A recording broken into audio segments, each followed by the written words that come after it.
Reconheça sua pecaminosidade. Abra mão desse mundo de treva.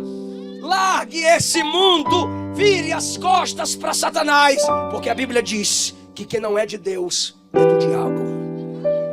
Só existem dois caminhos: céu e inferno. Porta larga e estreita. Por que porta larga? Porque a cada dia vai ter um pecado novo para você se afastar de Jesus.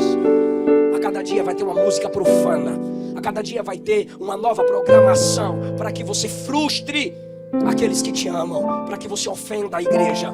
Uma falsa teologia, uma falsa igreja, um falso pregador, uma falsa mensagem para mentir para você, porque você ama a porta larga, que está recheada de propostas para te manter longe de Deus. Mas o convite é: vem para a porta estreita.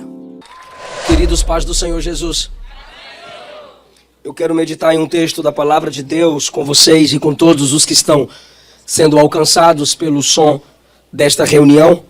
Em Lucas, Evangelho segundo escreveu Lucas, capítulo de número 19.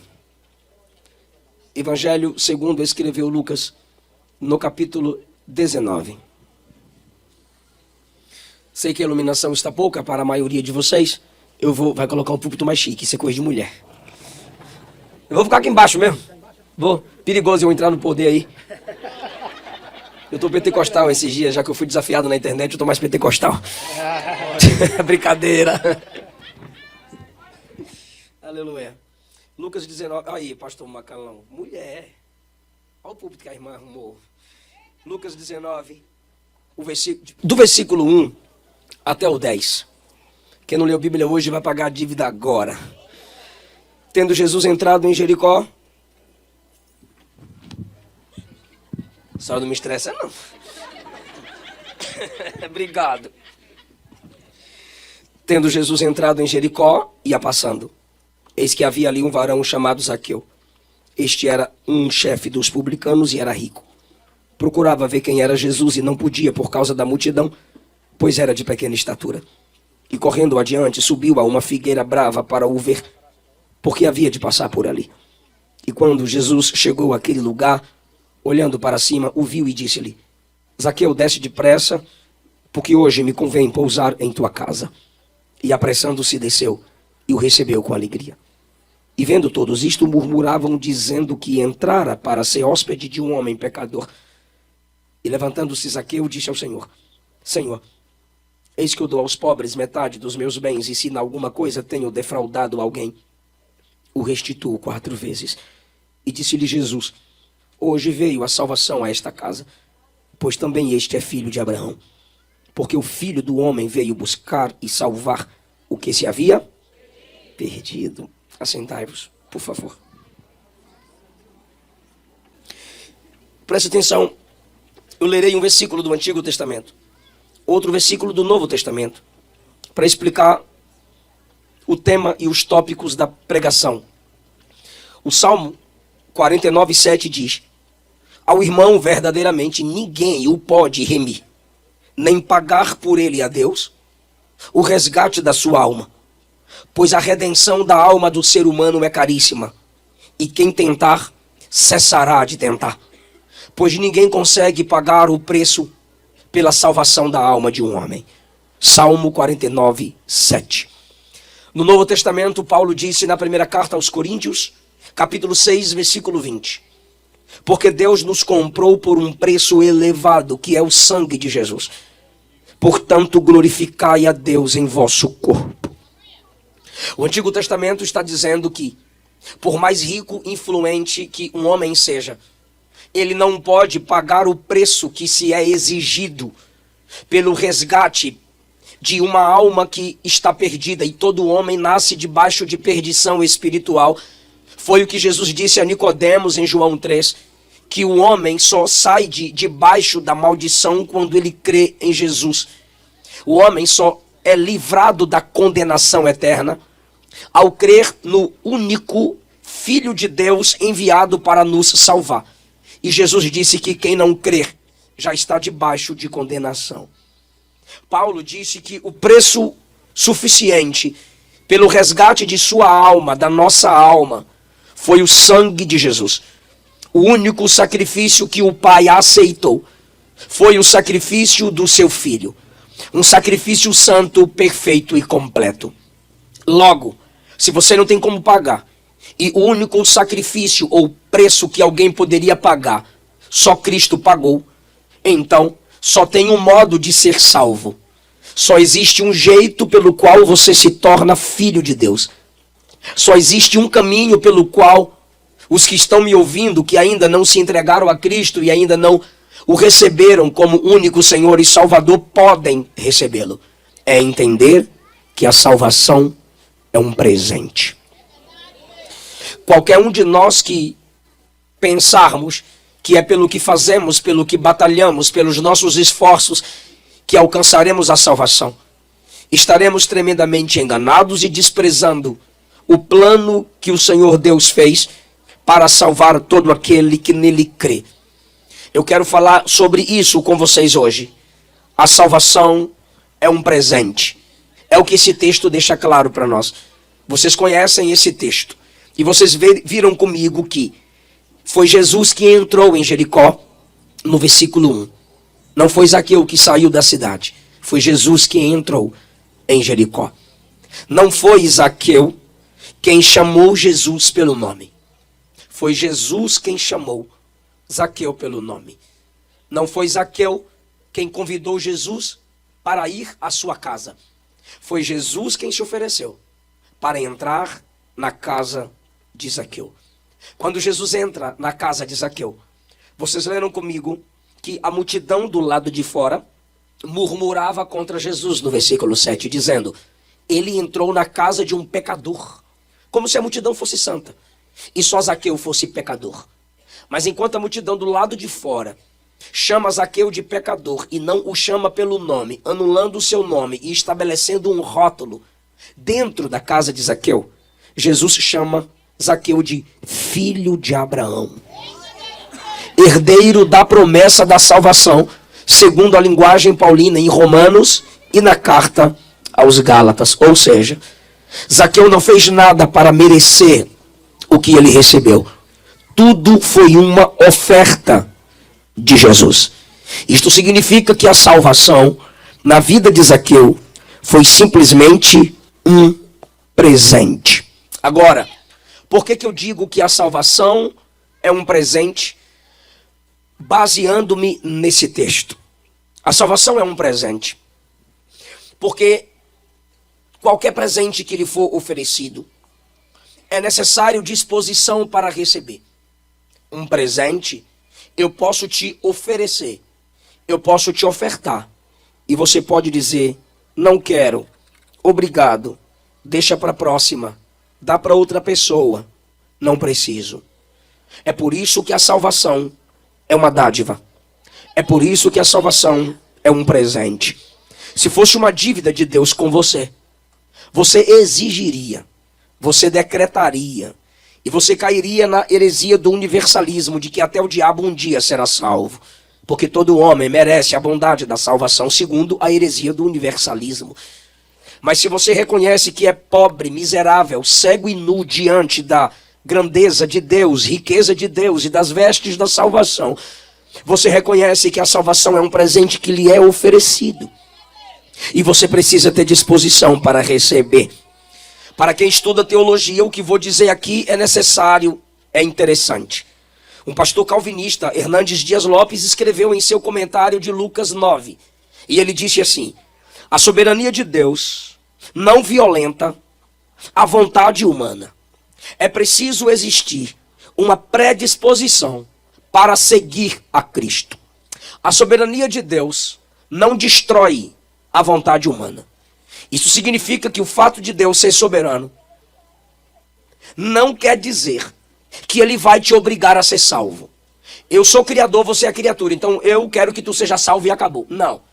Olha o que o pastor, que é de uma linha cuja a maioria dos teólogos dessa linha afirmam, que Deus decreta salvar uns e decreta jogar outros no inferno.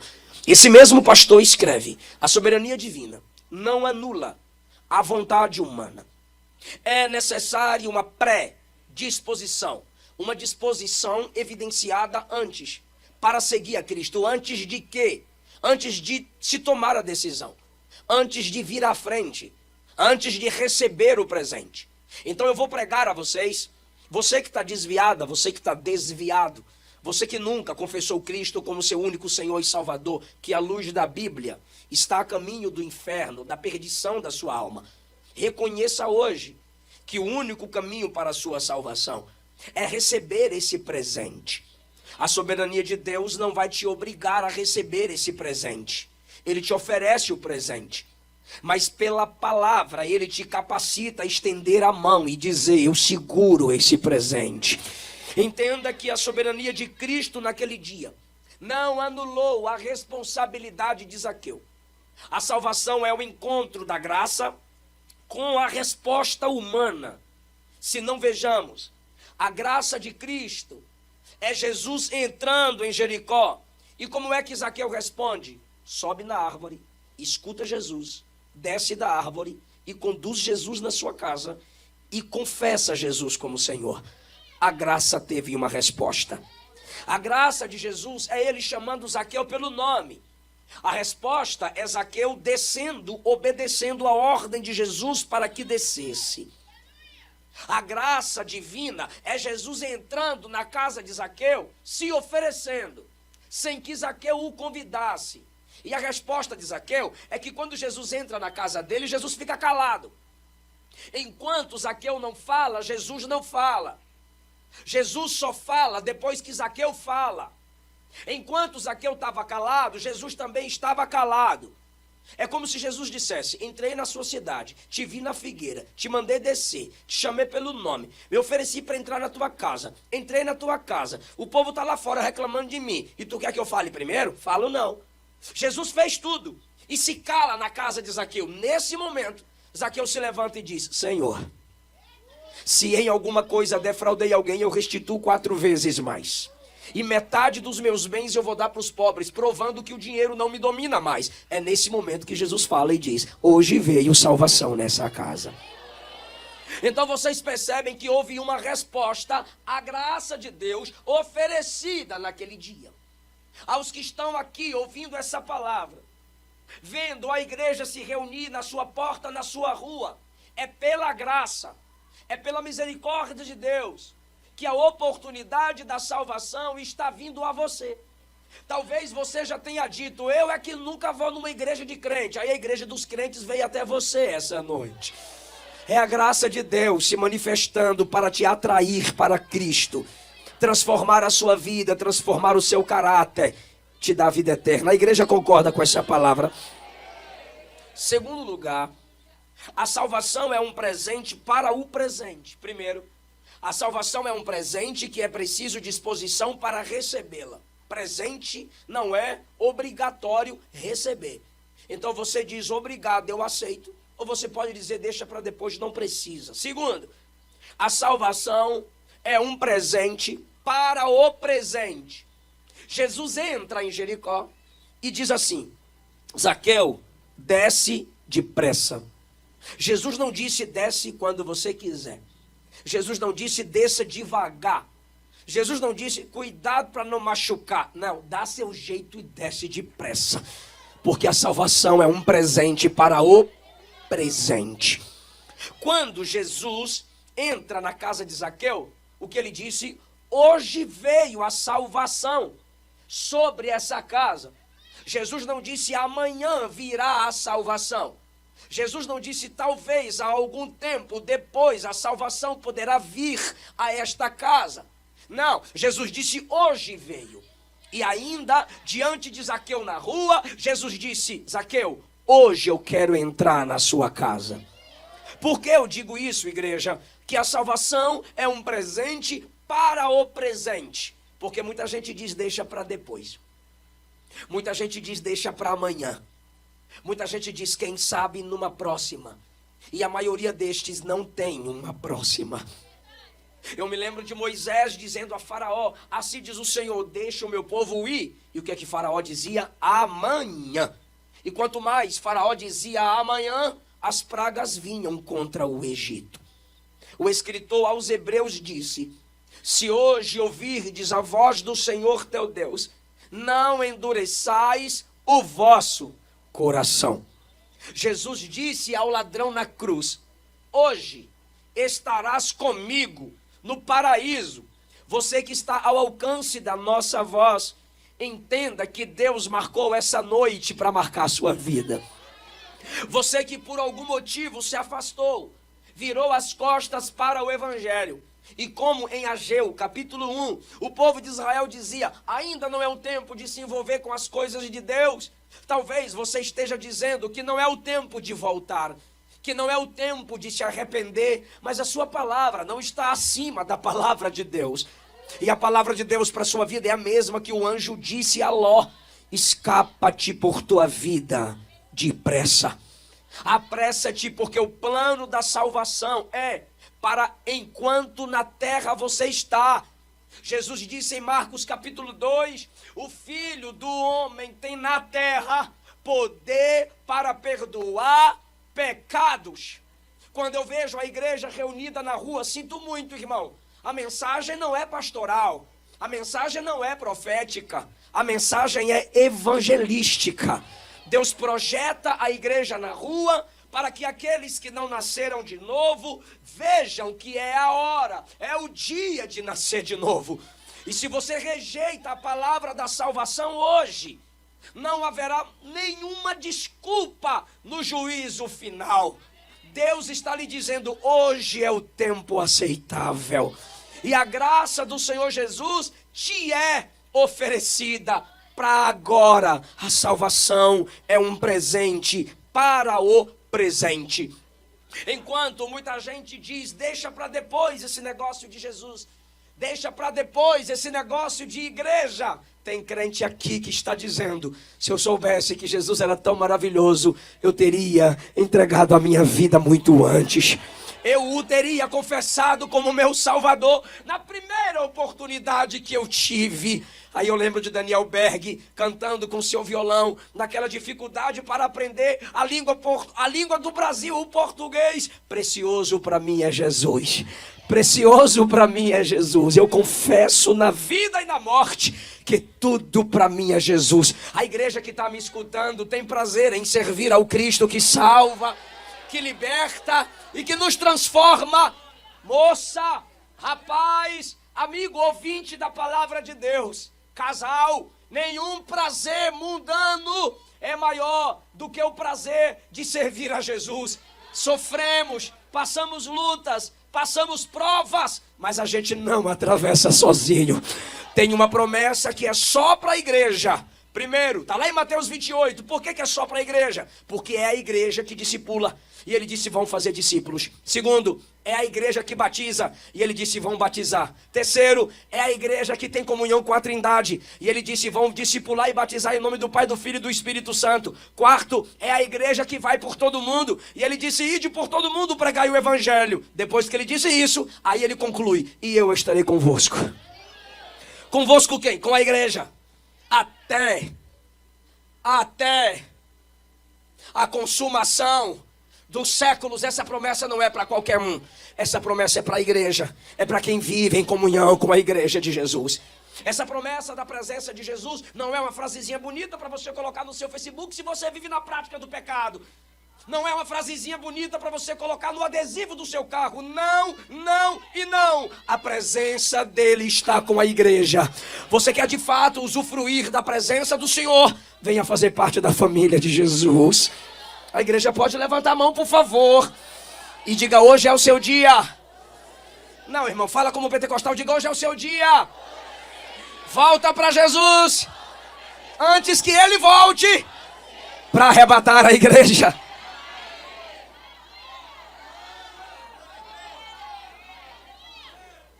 A salvação é um presente porque é preciso disposição para recebê-la. A salvação é um presente para o presente. Terceiro, a salvação é um presente surpreendente. Eu quero fazer uma pergunta aos salvos aqui agora. Você imaginou que chegaria onde chegou? Vou perguntar de novo. Se lembra de quando você não servia a Cristo, de quando você não tinha confessado Cristo como seu único Senhor e Salvador? Você imaginaria que seria o crente que é hoje? Muito bem. Você imaginaria que seria o obreiro que é, a obreira que é, o crente que é? Não. Por quê? Porque te surpreendeu. Talvez você tenha dito em algum dia da sua história: vou lá para ouvir uma canção para sarar meu coração. Irei lá ouvir um pregador pregar para ver se eu consigo pelo menos algum tipo de resposta, que eu já tentei em tantos locais e não consegui nenhum tipo de solução. Mas a salvação te alcançou. E você viu como que ela é surpreendente. Por quê? Porque eu provo no texto. Diz o texto, capítulo 19, versículo de número 3. E Zaqueu queria ver Jesus. Me ajuda, o que Zaqueu queria? A única coisa que ele queria era o quê? Ver Jesus. Mas a salvação é surpreendente. Você já recebeu algum presente que te surpreendeu? Sim. Você pensou que era uma coisa, seria outra.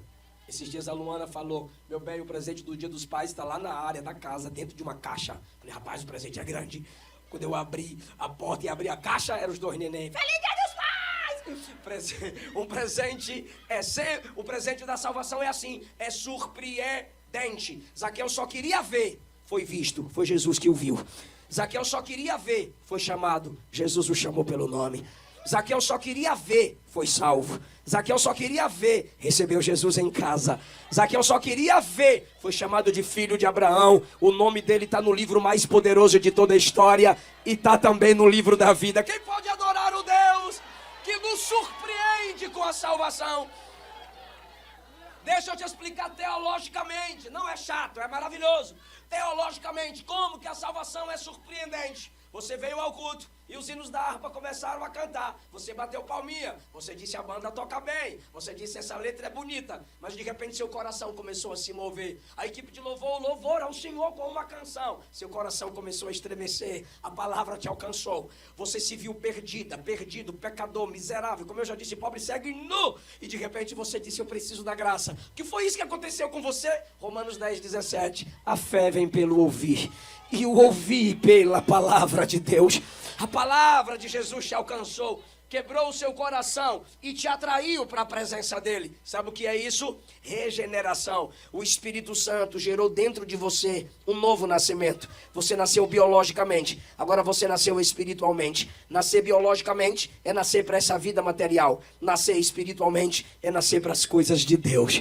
Agora você se importa com as coisas do céu. Isso aconteceu dentro de você. Algo a mais aconteceu. Porque a salvação é surpreendente. A justificação. Quando você confessou Cristo como seu único Senhor e Salvador, o Pai decretou na eternidade: é justo. O passado não pode condená-lo, os parentes não podem condená-lo, os inimigos não podem condená-lo, o diabo não pode condenar. Nenhuma condenação há para os que estão em Cristo Jesus. Isso é a justificação. Ele te declarou justo. Só que aí vem outro presente no pacote da salvação. O que, pastor? O processo da santificação. Você se preocupava com suas fraquezas e com seus pecados, e pouco a pouco, dia após dia, você foi vencendo suas mentiras, você foi vencendo os palavrões, você foi vencendo suas imoralidades, você foi vencendo as batalhas, as guerras espirituais. Hoje é um santificado homem de Deus, santificada homem de Deus. A cada dia que passa, estamos vencendo e essa obra continua. Aquele que em nós começou a boa obra há de completá-la até o dia da vinda do Senhor.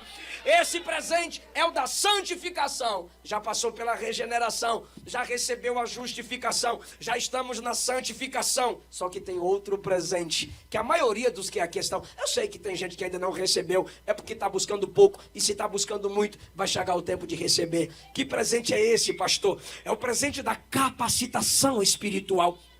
Você foi regenerado, você foi justificado, você está sendo santificado, mas de repente ele te encheu do Espírito, você falou línguas, ele te encheu do Espírito, você ficou com vontade de orar pelos enfermos, ele te deu o dom de cura, ele te deu o dom de interpretação, não é tradução, é interpretação, ele te deu o dom de mestre, você lê a Bíblia, sua mente se abre, você entende a palavra, ele te deu o dom de profecia, você profetiza e conforme profetiza acontece, ele te deu o dom de discernimento de espíritos, é muito complicado enganar você. Isso é capacitação espiritual. Mas tem outro presente, irmão, a glorificação do corpo. Se morrer, quando a trombeta tocar, ressuscita. E se não morrer, quando a trombeta tocar, o corpo é glorificado e a gente sobe para encontrar com o Senhor nos ares. Aleluia! Glória seja dada ao nome de Jesus pelo presente da salvação. Você é grato a Deus porque é salva?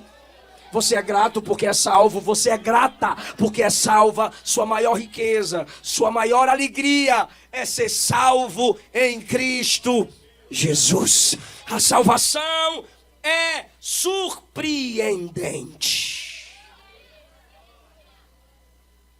Quarto e último lugar, a salvação é um presente que gera mudanças. Já recebeu algum presente que mudou sua vida? Vou perguntar de novo. Já recebeu algum presente que mudou sua vida? Todos nós temos algum tipo de experiência ou algum tipo de presente que recebemos que mudou a nossa vida. E tu acha que com a salvação é diferente? Se você diz que recebeu a salvação em Cristo, se você diz que é salva em Cristo Jesus, e a sua vida é a mesma de antes de ter conhecido Jesus, você não foi salvo. Você não foi salva. Porque não tem como receber esse presente e continuar do mesmo jeito. Quem era Zaqueu antes da salvação? Cobrador de impostos. Cobrador de imposto não, chefe dos cobradores de impostos. Se os cobradores eram odiados pelos judeus, imagine o chefe. Por quê? Porque Roma dominou Israel, pegou os próprios israelitas e disse: vocês vão cobrar os impostos para Roma, dos seus próprios patrícios. Só que aí eles escolhiam os mais inteligentes e diziam: você vai liderar os israelitas traidores. Então esse camarada não era o traidor, ele era o cabeça dos traidores. Se Mateus era cobrador de imposto, era considerado traidor, Zaqueu era considerado traidor 2 vezes. Porque ele era o treinador, ele era o chefe, ele era o mandante de quem explorava dos israelitas a mando do Império Romano. Então todos odiavam Zaqueu. Apesar do seu nome significar puro, os que o cercavam e o império que ele servia o deixou sujo. E mesmo assim a graça de Deus o alcançou. Porque ninguém é tão sujo, tão manchado, que a presença de Jesus não possa lavá-lo. Aleluia! E a mudança veio, porque aquele que traz sua pátria por amor ao dinheiro, abre mão do dinheiro, porque quer a presença de Jesus. A salvação é um presente que gera mudança. Quando Jesus o encontra, onde ele está? Numa árvore no meio da rua. Aí parece a mãe da gente quando a gente era criança, lembra? Pra casa. Jesus acha Zaqueu e diz: pra casa. Olha a mudança aí. Jesus trabalha nele de dentro para fora. Estava num ambiente que só cabia ele, em cima de uma árvore. Agora está num ambiente onde ele pode abençoar o seu lar e aqueles que o cercam. Vai para casa, porque a salvação gera mudanças. Esse é o mistério da graça de Deus, moça. Esse é o mistério do favor de Deus. Nos encontra em qualquer situação, em condição, mas não nos deixa da mesma forma. Não importa para quão distância ou para quão distante o pecado te levou de Jesus. A cruz de Cristo é a ponte para te trazer de volta. A graça não vai te exigir mudar. A misericórdia de Deus não vai te exigir mudar. Ela te capacita à mudança. Então veja isso. Encontra o homem onde estiver, mas não o deixa ali. E o que eu vou dizer é por amor. Não é por desejo de ofensa. Até porque essa não é a minha preocupação, não te ofender. Porque o verdadeiro evangelho vai te ofender. É normal. Mas a minha missão é transmitir o evangelho com fidelidade. Prefiro te entristecer nessa pregação, para que você se alegre por toda a eternidade, do que te alegrar com mentira, e sua alma seja lançada no inferno, e você se entristeça por toda a eternidade. A salvação gera mudança, sim. Não adianta os missionários televisivos mentirem para você. Não adianta os pregadores, netcrentes, youtubobos, webcrentes mentirem para você. O evangelho gera transformação na vida, no caráter, nas amizades, nas palavras, nos pensamentos, nas obras. De filho do diabo você se torna filho de Deus. De perdido, amigo de Jesus. De alguém que está caminhando para o inferno se torna cidadão do céu. Deixa eu facilitar. Quando você recebe o presente da salvação, o idólatra se arrepende e abandona os ídolos. O maldizente abandona os palavrões. O mentiroso abandona a mentira. O adúltero abandona o adultério. O homossexual abandona o homossexualismo. O viciado abandona as drogas. O ladrão deixa o roubo e devolve o que não é seu. O feiticeiro larga a feitiçaria. Não há salvação sem abandono do pecado. Onde a salvação de Jesus entra, a renúncia.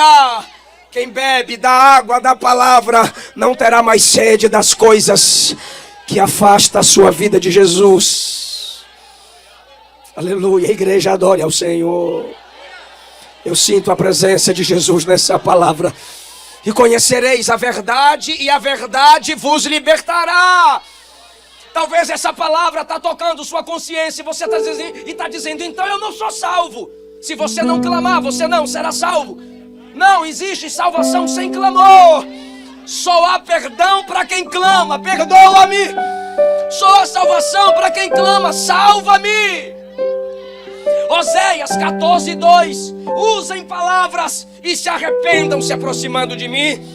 Atos 8, Pedro disse a Simão o mágico, se arrependa, ore a Deus, para que ele perdoe a iniquidade do seu coração.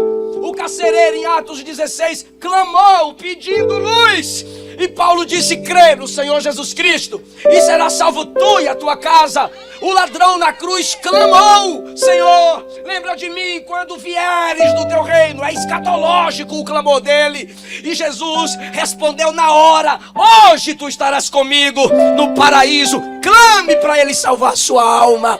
Clame para você não se perder. Quando eu conseguia ouvir o meu pai orar, que Jesus levou para si em fevereiro, quando eu ouvia meu pai orando, pois ele orava balbuciando, e seu clamor era, Jesus, não deixa minha alma se perder, eu sou muito pecador, eu sou muito falho, não deixa minha alma se perder. E antes que Jesus recolhesse a alma do meu pai, eu servi ceia para ele e ouvi cantar, foi na cruz. Foi na cruz que um dia eu vi meus pecados castigados em Jesus. Foi ali pela fé que os meus olhos abri. E agora eu me alegro em sua luz. Clame e ele te salva. Clame e ele te perdoa. Clame e ele te lava. Aleluia!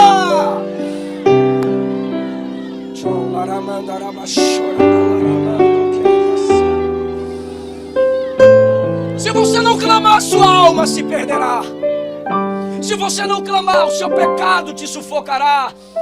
Se você não clamar, você perderá seu chamado, seu ministério.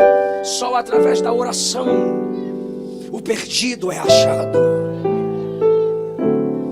O filho pródigo teve que clamar: Pai, pequei contra o céu, pequei contra ti, já não sou digno de ser chamado teu filho.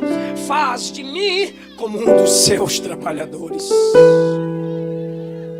Alguém está entendendo essa palavra, irmão? Aí aqui cabe uma pergunta: se o perdido para ser salvo tem que clamar, por que tu diz que é salvo e não ora? Se o próprio Salvador orava, por que você que é salvo não vive na prática da oração? Israel clamou no Egito, e Deus veio a Moisés e disse: eu ouvi o clamor de Israel, portanto desci para livrá-los. Pare com esse orgulho, moça. Pare com esse orgulho, rapaz. Estou esperando Deus resolver algumas coisas na minha vida para eu me entregar. Quem é você para exigir que Ele faça alguma coisa? Tudo que Ele tinha de fazer, Ele já fez. Enviou o seu Filho amado ao mundo sujo e imundo para nos alcançar. Porque Deus amou o mundo de tal maneira que deu o seu Filho unigênito para que todo aquele que nele crê não pereça, mas tenha vida eterna. Ele deu o próprio Filho para ser moído pelas nossas iniquidades. E você ainda quer tirar onda com o próprio Deus? Ele não tem que fazer nada. Ele não precisa de você. É você que precisa de Deus.